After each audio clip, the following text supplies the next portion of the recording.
하늘 복 받으시기 바랍니다. 하늘 복 받으시기 바랍니다. 하나님의 자녀가 볼면 그 복이 그대로 이루어집니다. 1부보다 2부에서 아주 신나게 복을 빌어주시네요. 신나는 복이 내릴 줄 믿습니다. 오늘 본문에 보면은 아브라함이 살던 지역에 참 전쟁이 벌어지고 있어요. 지금의 이란과 이라크 지대인데요. 그 당시 국제 정세가 얼마나 복잡하고 불안했었는지 알 수가 있습니다. 그 당시에 2절에 보니까 소돔과 같은 도시가 한 나라였는데 이 엘람 왕 그돌 라오메를 섬기며 조공을 바치던 이 5 왕들이 13년째 되던 해에 동맹을 맺습니다. 사해 동맹이라는 동맹을 맺어서 반란을 일으켜요.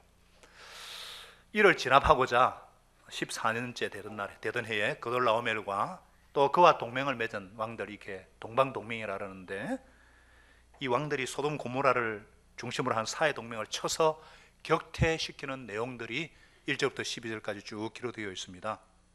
내 왕국의 위치가 어떻고 어떤 경로로 공격해 왔고 두 동맹이 벌인 전투 장소가 어딘가 하는 것은 목장 성경무 시간에 다 배웠을 것입니다.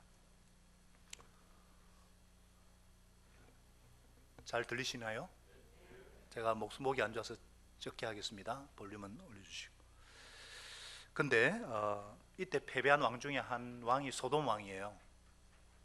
근데 그곳에 12절에 보니까 소돔에 거주하던 롯도 큰 화를 당하고 모든 재물을 빼앗기고 전쟁에 포로가 됩니다.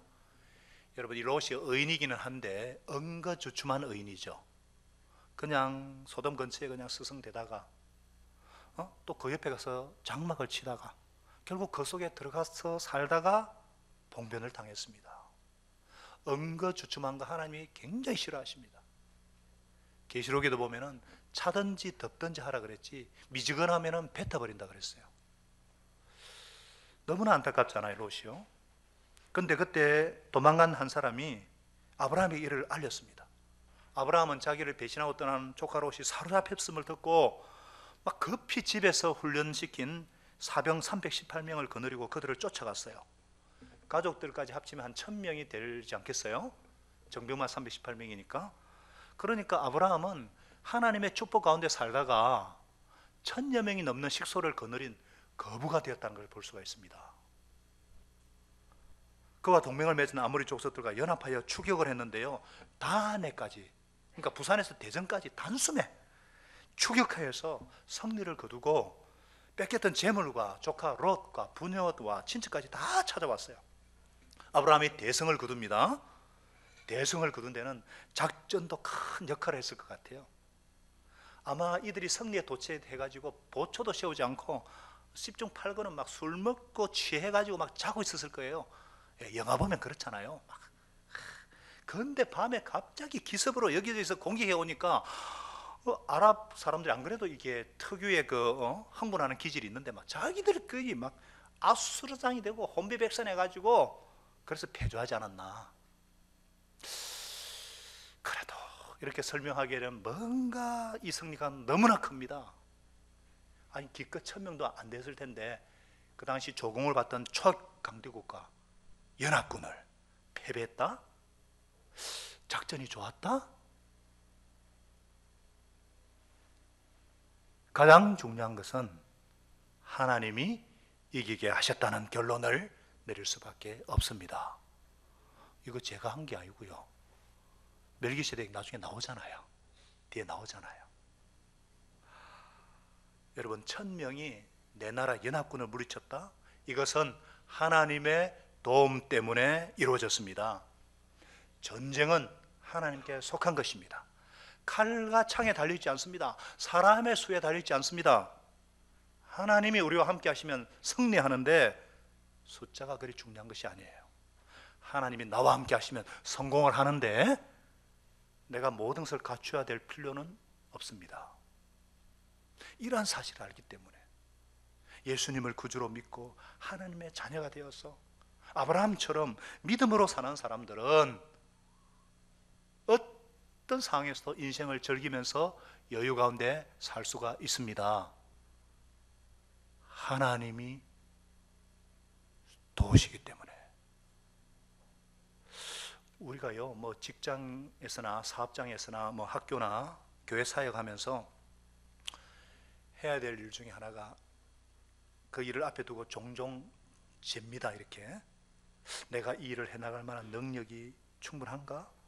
내가 이 문제를 해결할 만한 어떤 여건이 갖고 있는가? 이게 충분치 않다고 생각될 때는 불안합니다. 염려가 생깁니다. 어떨 때는 잠을 못 잡니다. 그러나 우리가 하나님의 자녀가 되고 아브라함처럼 믿음의 삶을 사는 한 이런 것은 생각할 필요가 없습니다. 내가 능력이 있는가 없는가 별로 중요하지 않습니다.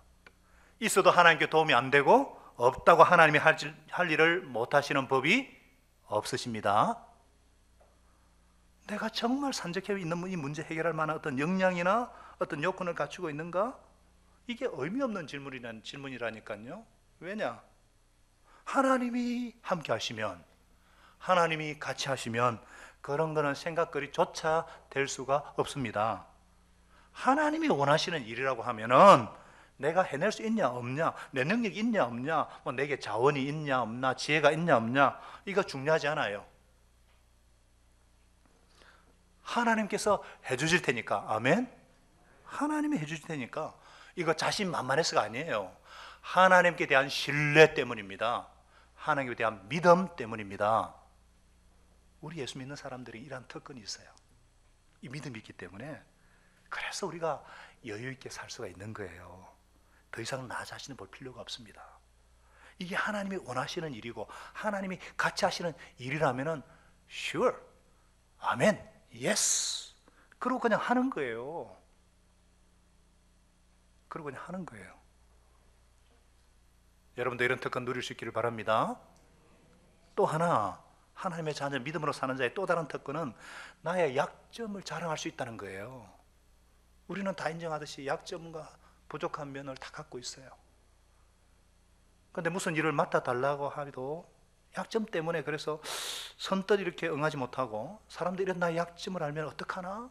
쉬쉬하고 감춥니다. 내가 약점을 보였다가 어떻게 이용당할지도 모르겠고, 내가 이런 문제와 약점이 있다는 걸 알면은 저 사람이 나를 대하는 태도가 어떻게 변할지 모르기 때문에 그래요. 그러나 하나님의 자녀가 된 사람들은 약점을 감출 필요가 없습니다. 도리어 약점을 자랑할 수 있는 특권이 있습니다. 우리 고린도후서 12장에 보면은 바울에게도 어떤 문제가 있었어요. 정확하게 어떤 건지 모르지만 어떤 사역을 하는데 가로막는 장애물이 있었어요. 이것이 얼마나 힘든지 그는 그것을 자기 몸에 가시로 설명을 해요. 하나님께서 이것을 제거해 달라고. 그러면 내가 많은 일을 할 수 있는데 정말 기도해요. 근데 하나님 묵묵부답하셔요. 또 간절히 기도하면 하나님 제발 이것 떠나게 해주세요. 그런데 묵묵부답이에요. 며칠을 금식해야 되는지 모르겠어. 세 번째 또 기도합니다. 그때 하나님 주신 답이 뭐예요? 고린도서 12장 9절에 뭐라 그랬어요? 내 은혜가 너에게 족하다. 내 능력은 약한 데서 온전하여 짐이니라. 이게 대답이에요. 네 약점, 네 가시 제거해 주지 않고 그대로 두겠다. 왜 그래요? 내 능력은 약한 데서 완전해지기 때문이다. 하나님의 능력은 약한 데서 완전해집니다. 왜 그렇습니까? 제가 여러분 이렇게 질문을 하면은 여러분 맞다 싶으면 고개를 끄덕끄덕 하세요. 네. 여러분 왜 하나님의 능력은 약한 데서 완전해지나요? 자기가 약하니까, 내가 약하니까 하나님을 의지할 수밖에 없잖아요. 그래서 약한 사람을 통해 큰 능력을 나타낼 수가 있는 거예요. 모든 것을 갖추고 능력이 많고 약점이 없는 분들은 하나님을 의지할 필요를 느끼지 않습니다. 기껏해야 인간으로 살 수 있는 그 정도의 일. 1,000명 미만의 군대로 4개국 연합군을 무찌른 이런 역사는 체험할 수가 없습니다. 우리도 그렇잖아요. 우리도 어떤 교회 사역을 보면요, 갖추신 분들이 별로 열매가 없어요. 많은 교회에서 중직자 어떤 지도자를 세울 때 뭘 보고 세웁니까? 갖춘 분을 보고 세우죠. 교육을 받으신 분, 재력이 많으신 분, 사회적인 지위가 있으신 분들, 그런 분들 중에 잘하는 경우도 있지만은 보통은 하나님의 역사가 나타나지 않습니다. 약한 것이 없기 때문에, 사회에서 성공해 본 경험이 있기 때문에 자기 성공의 기초에서 주님의 사역도 하나님의 일도 그 방법으로 하려고 해요. 그러니까 기껏 인간이 할 수 있는 조그만 일이 이루어지든지 그것조차 안 돼서 교회가 분란이 일어납니다. 하나님은 갖춘 사람을 통해서 일하기가 힘이 드세요. 그래서 바울은 고린도 12장 9절에 뭐라 그랬어요?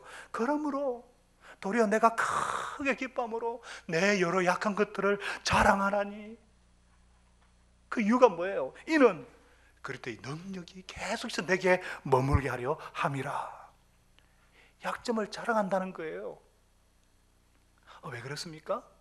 아니, 세상에 자기 약점을 자랑한다는 거예요. 왜 그래요? 저런 약점을 갖고 이런 큰 일을 하면은 이건 저 사람에서 나온 것이 아니라 누가 봐도 하나님의 역사다. 할렐루야. 그래서 자랑하는 겁니다. 그래서 정말 예수 믿는 사람은요, 약점을 감추려고 하지 않아요. 나는 교육받은 것이 별로 많지 않습니다. 자랑하는 거예요. 나는 시험에 떨어졌습니다. 자랑하는 거예요.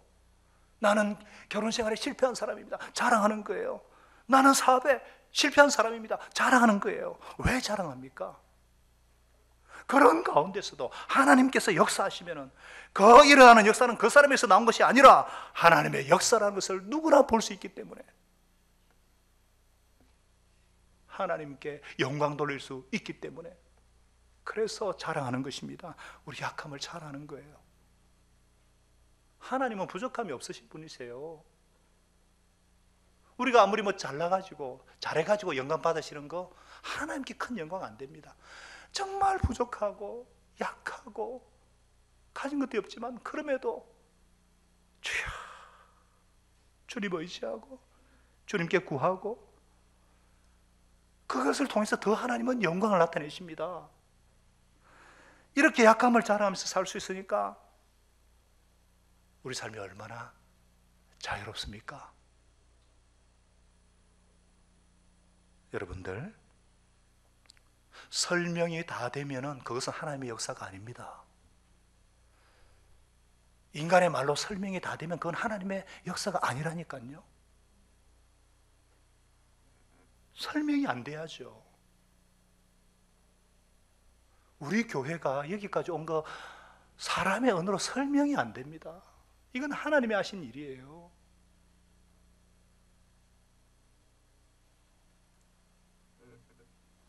지난주 총목자 모임에서 한 목자님의 간증을 듣고 많은 분들이 감동을 받은 이유가 뭐예요? 계속 실패를 해요. 계속 실패해요. 자기 부족한 것밖에 없어요. 그런데도 자신의 부족함에도 불구하고 기도에 무릎으로 그러면서 목원들을 섬기고 하나님의 도와주시는 능력을 체험하고 하나님의 기도응답을 체험하고 하나님의 능력을 체험했잖아요. 그래서 감동이 되잖아요. 성공만 한 사람, 잘하는 사람은 감동이 안 돼요. 저는 제가 부족하기 때문에 저는 약한 사람을 통해서 일하시는 하나님 볼 때마다 그렇게 감동이 돼요. 여러분, 하나님의 자녀가 되어서 믿음으로 사는 자는 내 능력이 중요하지 않습니다.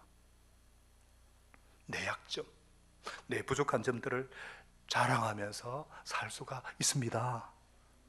이것을 통해서 하나님의 더 큰 역사와 더 큰 능력이 일어나기 때문입니다. 약점을 자랑하는 저와 여러분 될 수 있기를 바랍니다. 하나님께만 시선을 돌리는 저와 여러분 될 수 있기를 바랍니다. 이렇게 하나님의 도움으로 전쟁에서 승리하고 돌아왔는데 두 사람이 아브라함을 영접해요.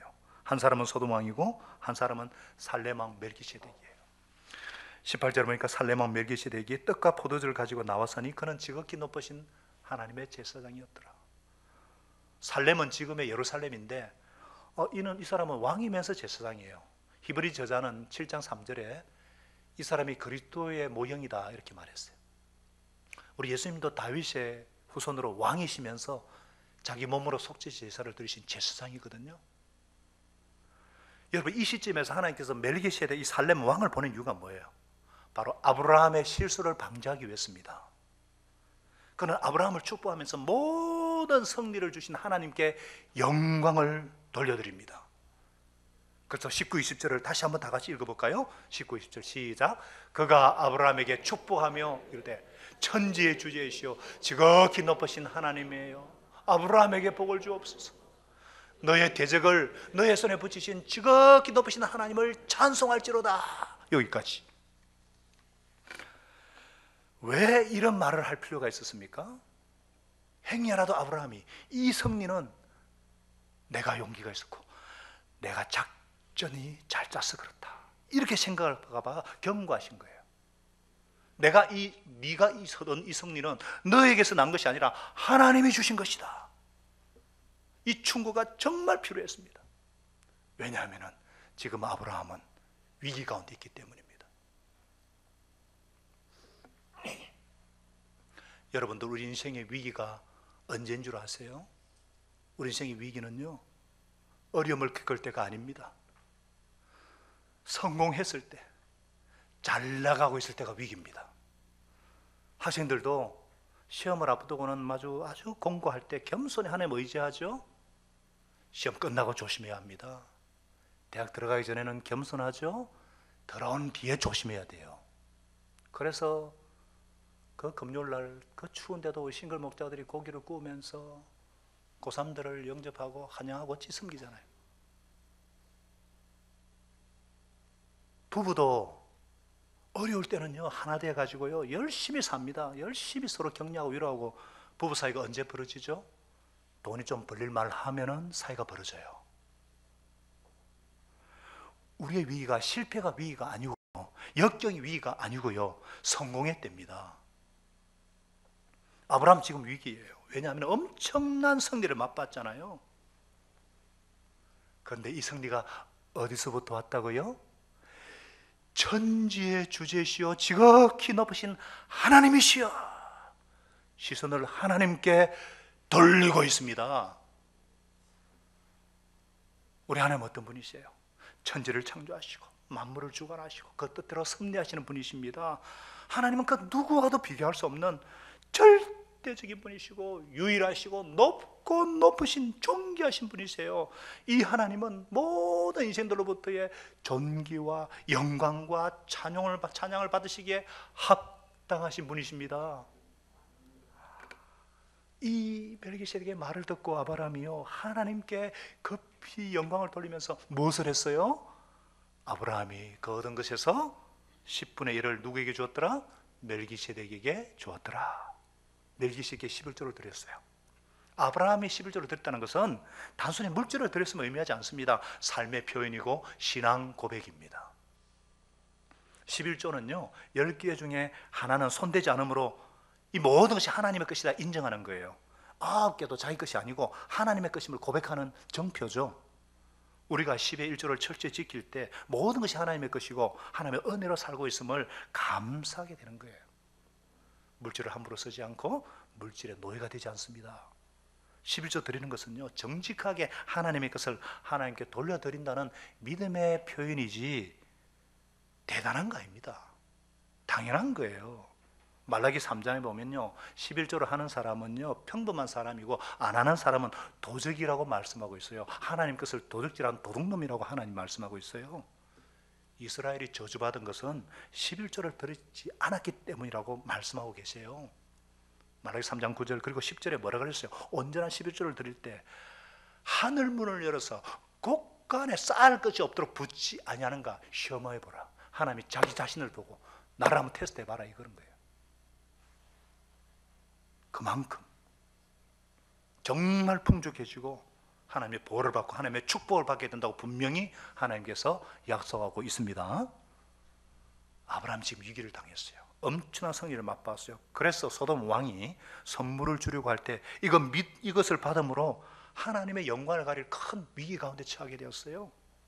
그 내용이 21절부터 기록되고 있잖아요. 소돔 왕이 아브라함에게 사람은 나에게 보내고 물품은 당신이 다 가져가시오. 그러니까 아브라함이 뭐라 그랬어요? 멜기세덱이 한 그대로 천지의 주제 지극히 높으신 하나님께 내가 손으로 맹세하노니 내가 너 때문에 부자가 됐다 말을 듣지 않으려고 시원하게 하나도 내가 가져가지 않겠다. 그러나 나와 동맹한 이 사람들의 몫은 주라. 아브라함이 잘못하면요, 하나님의 영광을 가릴 뻔했어요. 그때 멜기세덱이 나타나서 너의 승리의 원인이 어디서부터인가? 하나님 주신 것이다. 이것을 아브라함은 하나님께서 나에게 주신 말씀으로 들었고 그 정표로 하나님께 드리는 11조를 멜기세덱에게 바친 거예요. 사랑하는 여러분, 멜기세덱은 영적으로 보면 아브라함보다 좀 떨어지는 사람입니다. 아브라함처럼 하나님을 만난 적도 없고요, 더군다나 아브라함처럼 축복의 어떤 약속을 받은 사람도 아니에요. 성경을 보시면은요, 아브라함이라든가 모세, 아주 주영급의 사람들과 상관없이 하나님을 아는 사람들이 가끔 등장을 해요. 모세의 장인 이드로, 유대인 아닙니다. 또 이 멜기세덱 같은 사람. 아담이 에덴 동산에서 겪었던 사건들이 입을 통해서 후손들에게 전달이 되고, 노아의 홍수와 바벨탑 사건을 통해서 흩어진 사람들 중에 불충분하지만 하나님과 관계를 맺는 사람들이 있었어요. 그 중에 멜기세덱이 그런 사람이에요. 그가 하나님을 어떻게 알고 있어요? 창조주 하나님, 가장 높으신 하나님, 온 세상을 심판하시는 상천하지의 유일하신 하나님으로 딱 이해하는 하나님이에요. 그러나 언약의 하나님, 약속의 하나님, 같이 하시는 하나님, 아브라함만큼 하나님에 대해서 인격적으로 알지는 못해요. 그런데 아브라함은 멜기세덱의 말을 듣습니다. 하나님께서 이 사람을 통해서라도 나에게 말씀하신다.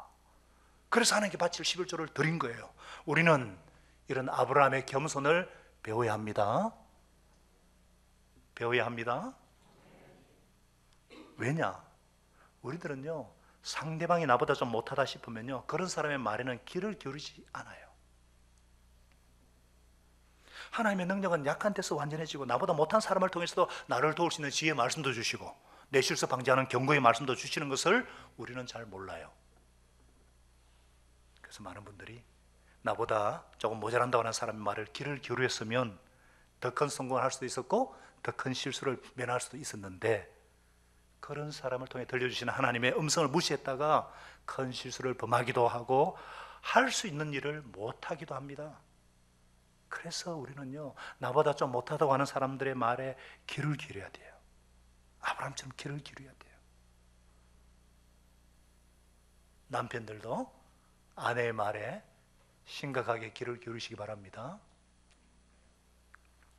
가만히 보면 아내 말대로 손해보는 일이 별로 없어요. 부모님들, 자녀들의 말에 귀를 기울여야 돼요. 조그만 놈이 뭘 안다고 네가 알긴 뭘 알아? 이럴 게 아니라 귀를 기울이셔야 돼요. 인생 연륜이 짧을지라도 자녀를 통해서 우리에게 말씀하실 줄 모릅니다. 우리 자녀들이 우리보다 성경을 더 잘 외워요. 저는 좀 봤잖아요. 그렇게 외울 수 있겠어요? 자녀들은 아주 분명합니다. 아빠 하나님 말씀에 이랬는데 아빠 그러면 안 되죠? 하나님 음성으로 들으셔야 합니다. 전혀 동감을 안 하시는데 제가 들으셔야 합니다. 끌어올리면 끄떡끄떡 해주셔야 제가 이해를 하잖아요. 그렇게 할 수 있길 바랍니다. 네. 사업이나 직장생활 하는 분들, 동료나 부하직원의 말을 거기에 귀를 기울여야 돼요. 그런 사람을 통해서 지혜의 말씀 주시고 위험을 피하게 해주세요. 교회 생활을 오래 하고 영적으로 성숙하다고 생각하시는 분들, 자꾸 가르치려고 그러고 충고하려고 하기보다는 새로 믿으시는 분들 중에, 새가족 중에 아주 새로운 정보, 참신한 어떤 위험을 방지하는 지혜의 말씀 주실 수가 있습니다. 저는 새가족의 말을 굉장히 조심해서 들어요. 우리 교회 분위기 어떠세요? 굉장히 주의해서 듣습니다. 설교가 알아들을 수 있겠어요? 목사님 어렵다 그러면 제가 신앙 용어를 다 뺍니다.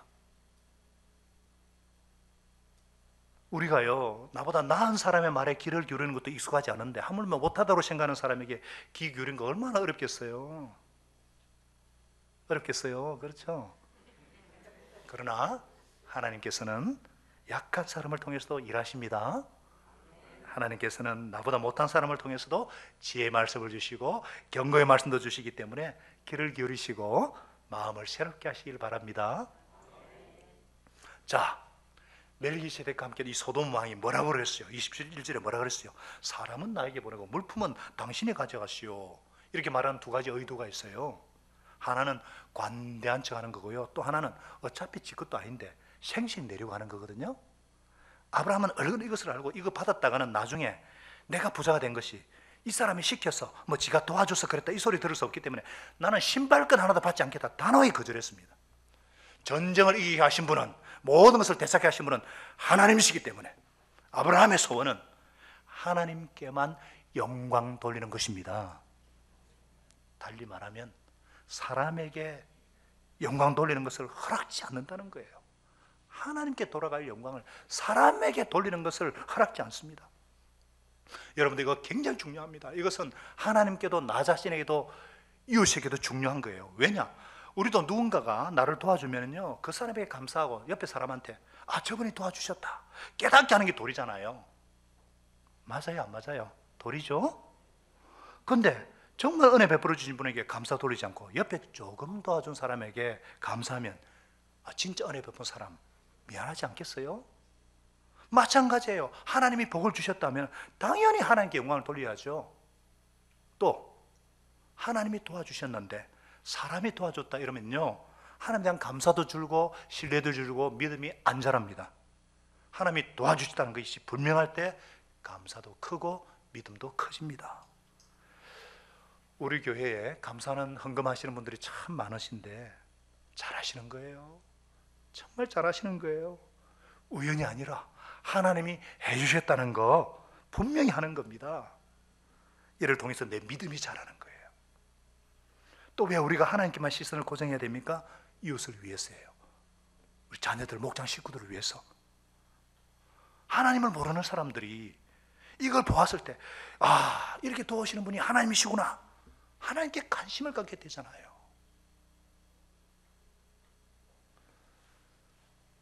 우리 중보기도 카드에 기도 제목을 막 제출을 합니다. 어떤 분은 저한테 기도 제목을 제출해요. 기도를 요청하고 제가 실마다 기도하는 거 아니까 제가 간절히 기도해요. 우리 중보기도에서 기도해요. 그런데 응답 카드를 안 적어내요. 분명히 응답 받은 걸 아는데 제가 전화를 걸어보면 그때서야 목사님 그거 응답 받았는데요. 빨리 가르쳐 주셔야 제가 그만 기도하고 다른 사람 기도할 거 아니에요. 목장 모임에서 왜 먼저 기도 응답을 나누고 감사를 먼저 나눕니까? 응답 받은 것을 통해서 하나님이 살아계심과 하나님의 임재와 하나님의 그 은혜를 함께 나누기 위해서죠. 그렇게 할 수 있길 바랍니다. 우리는요, 하나님에게서 온 것이면은 하나님께만 영광 돌리는 삶을 살아야 합니다. 하나님께 적극적으로 감사하고 찬양하고, 이런 하나님의 영광을 누가 뺏어간다면 단호히 거절하고 막아야 될 줄로 믿습니다. 자, 그렇다면 어떻게 하면 하나님께 돌려야 할 영광을 사람에게 돌아가지 않도록 할 수 있는가? 한번 따라하겠습니다. 하나님이 나에게 복주기 원하신다는 확신이 있어야 합니다. 옆에 분에게 한번 얘기하면 하나님이 당신에게 복주기 원하신다는 확신을 가져야 합니다.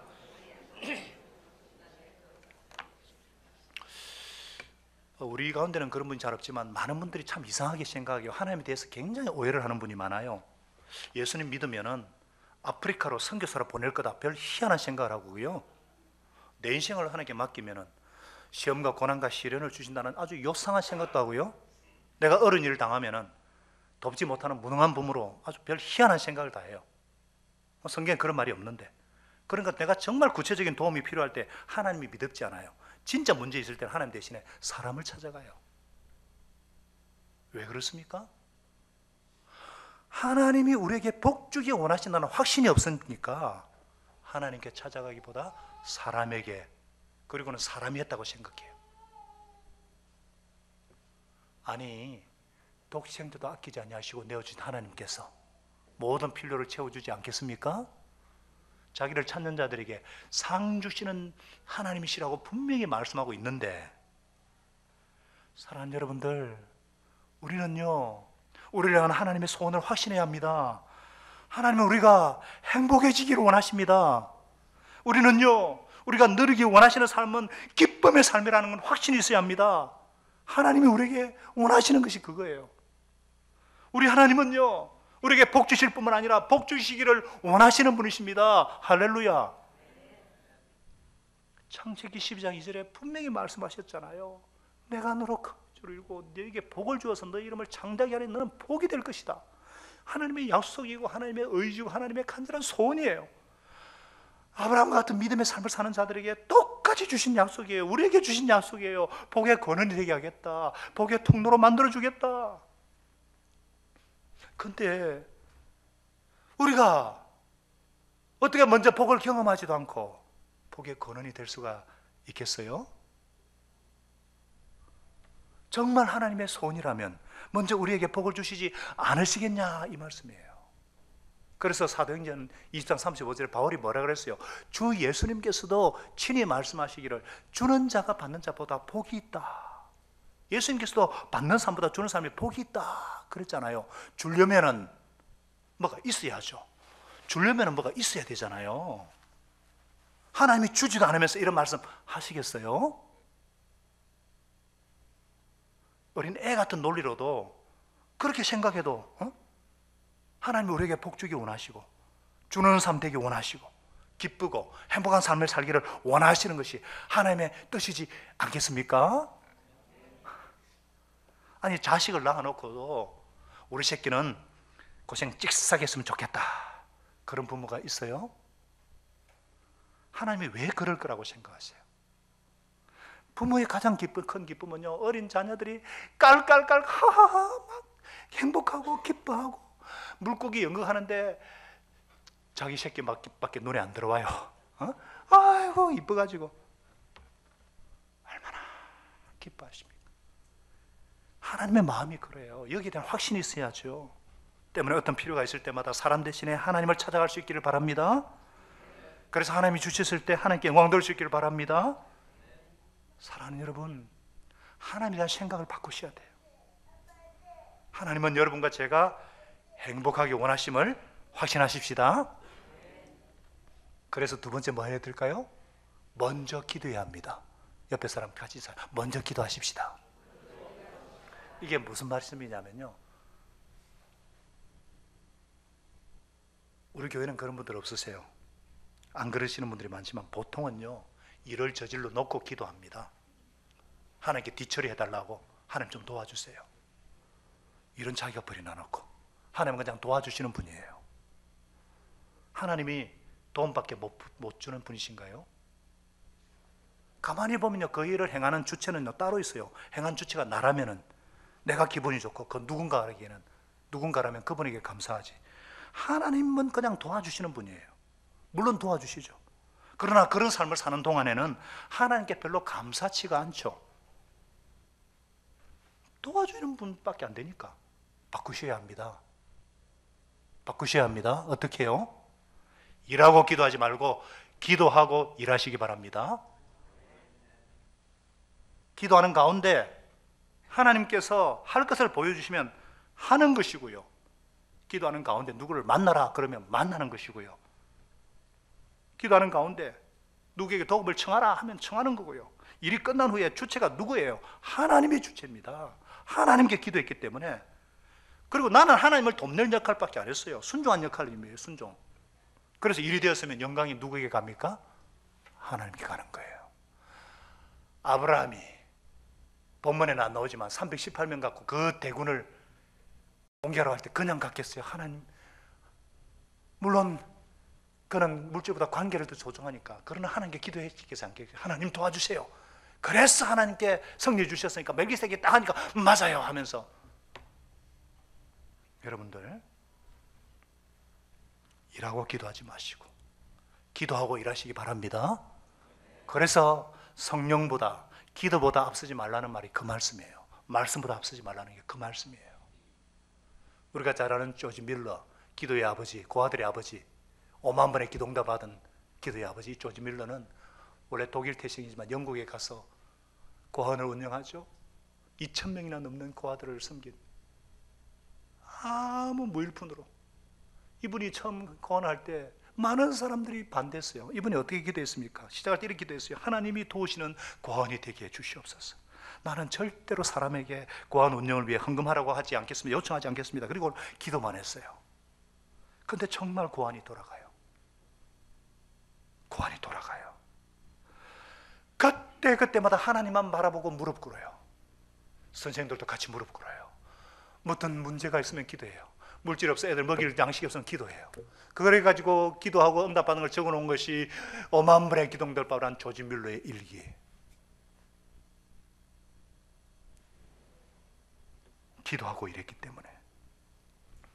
그래서 어떤 부자를 통해서 아침 먹을 것이 없는데 폭풍우가 나가지고 수레가 바퀴가 빠져가지고, 그래서 고원 보니까 고원에 갖다 주게 돼가지고 빵을 먹게 되고, 이 전부 다 기도하고, 그래서 하나님이 수많은 사람들의 협력으로 도왔지만 결국 기도하고 되었기 때문에 누가 보더라도 하나님이 하신 거예요. 사람은 도구에 불과했어요. 기도하고 일하시기 바랍니다. 하나님이 내 모든 일에 주체로 올라가고 나와 이웃은 나를 돕는 역할로 내려가고, 그래서 무슨 일이 이루어졌을 때 하나님께 영광 돌리시기를 예수님 이름으로 축복합니다. 사랑하는 여러분들, 우리 하나님은 우리가요 기쁨의 삶, 행복한 삶, 승리하는 삶을 살기를 원하십니다. 승리는 어디로부터 옵니까? 승리는 누구에게서 옵니까? 하나님께로부터 옵니다. 하나님은 내 약점, 내 부족한 점을 잘 알고 계셔요. 내 능력이나 자원 보지 마시고 승리의 근원 되시는 하나님께만 시선을 고정하시고 항상 무슨 일을 하시든지 기도로 먼저 기도하시기를 바랍니다. 행복하기 원하시고 복에 근원되기 원하시는 하나님, 그 하나님 아버지의 간절한 소원을 쫓아서 우리를 통해서 주위를 웃음 짓게 하는, 주위가 밝아지는 축복된 삶이 되시기를 예수님 이름으로 축원합니다. 마시고 기도하겠습니다. 주님께 봉사하고 주님을 사랑하십시다. 모든 일을 믿음과 사랑을 행하시고 어떤 일에도 소망을 포기하지 마십시다. 그리고 거룩하신 성령님께 순종하여 기쁨과 감사의 생활을 해나가십시다. 우리 하나님 아버지께서는 저와 여러분을 항상 도와주실 것이고 도와주실 준비가 되어 있기 때문입니다. 이제는 왕이시고 제사장이시고 선지자시어서 우리를 통치하시고 우리를 위해 중보하시고 때마다 진리로 가르쳐 주시고 인도하시는 나의 구주 예수 그리스도의 크신 은혜와 하나님 아버지의 극진하시고 인격적이시고 구체적인 사랑하심과 성령님의 위로, 감동, 감화, 교통 충만케 하시는 은혜가 승리는 주님께 있음을 알고 시선을 주님께 돌리며 기도로서 주님의 하시는 일을 경험하며 주님께 영광 돌릴 일을 간절히 사모하는 사랑하는 주의 백성들 머리 위에 있는 모습 그대로 나오는 주의 사랑하는 자녀들 위해 그 가정과 생업의 현장과 우리 김영원 선교사를 비롯한 우리 16교육 시점의 우리 모든 선교사들 위해 이제부터 항상 함께 하시기를